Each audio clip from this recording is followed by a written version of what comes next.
পূর্ব বর্ধমান জেলার বর্ধমান শহরে ওমেন্স কলেজের সামনে বিধ্বংসী আগুনে পুড়ে ছাই হয়ে গেল 3টি দোকান। ঘটনাস্থলে বর্ধমান থানার পুলিশ ও দমকলের 2টি ইঞ্জিন এসে 1 ঘন্টার চেষ্টায় আগুন নিয়ন্ত্রণে আনে। স্থানীয় সূত্রে জানা যায়, ওই দোকানটি প্রথমে আগুন লাগে। সেটি একটি মোটর বাইকের গ্যারেজ ছিল। সেখানে বিক্রি হতো বোতলে করে পেট্রোল, ডিজেল সহ বিভিন্ন জিনিসপত্র। সেই পেট্রোল থেকেই আগুন ছড়িয়ে পড়ে বলে জানা যায়। অভিযোগ, স্থানীয়দের একাংশ ঘটনা খবর পেয়ে তৎক্ষণাৎ ছুটে আসেন বর্ধমান দক্ষিণের বিধায়ক খোকন দাসও। প্রথমে স্থানীয়রা আগুন নেভানোর চেষ্টা করলেও সেই আগুন আস্তে আস্তে ব্যাপক আকার ধারণ করে।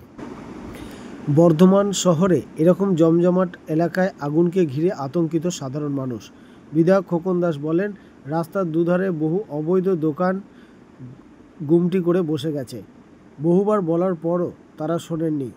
আজ এক বড় দুর্ঘটনা ঘটে গেল। পরবর্তী ভবিষ্যতে যেন এরকম ঘটনা না ঘটে, তার জন্য তিনি প্রশাসনকে কড়া পদক্ষেপের দাবি জানাবেন বলে জানিয়েছেন। বর্ধমান থেকে তন্ময় ঘোষের রিপোর্ট, আনন্দ বার্তা। 4টে দোকান মানে পুড়ে গেছে।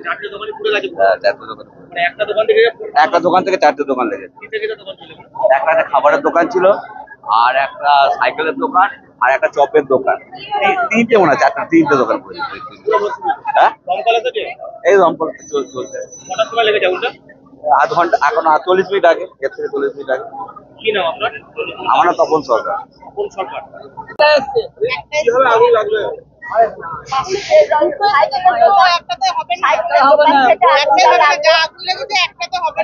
দোকান শিয়ারের এসব বিক্রি করি, দোকানটা পুড়ে গেল আমার।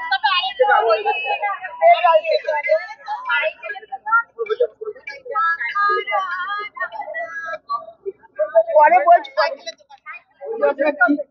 আগুনটা লাগলো সাতটাই হবে, বলি দেখি নাই আন্দাজ করে আমি তো পাশের দোকানে মনে হয় খুব কেটে লেগে গেছে, মনে হয়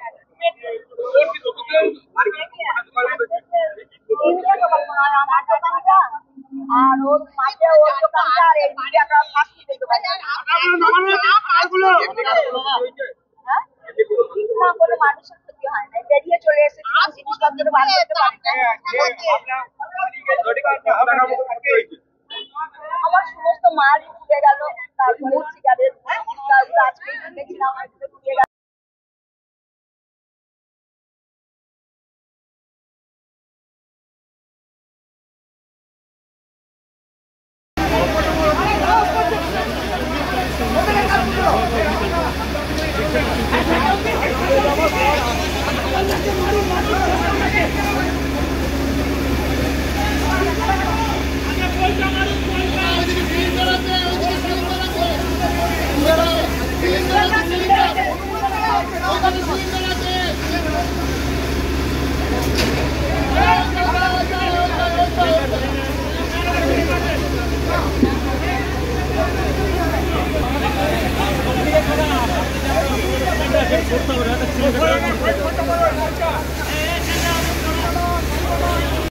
আমাদের ওমেন্স কলেজ আছে, স্টেট ব্যাংক আছে, আমাদের ল্যান্ড দপ্তরের অফিস আছে। তার সামনে দিয়ে বেআইনিভাবে প্রচুর লোক গুমটির দোকান বসিয়েছে।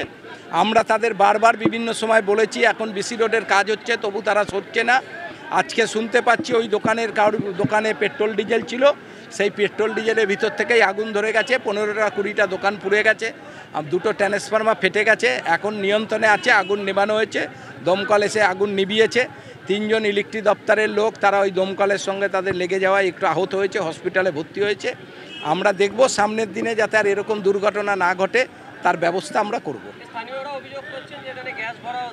আরে সেটা আমরা জানি না, লোকে বলছে, আমরা শুনছি যে ওখান থেকেই এই দুর্ঘটনা ঘটেছে।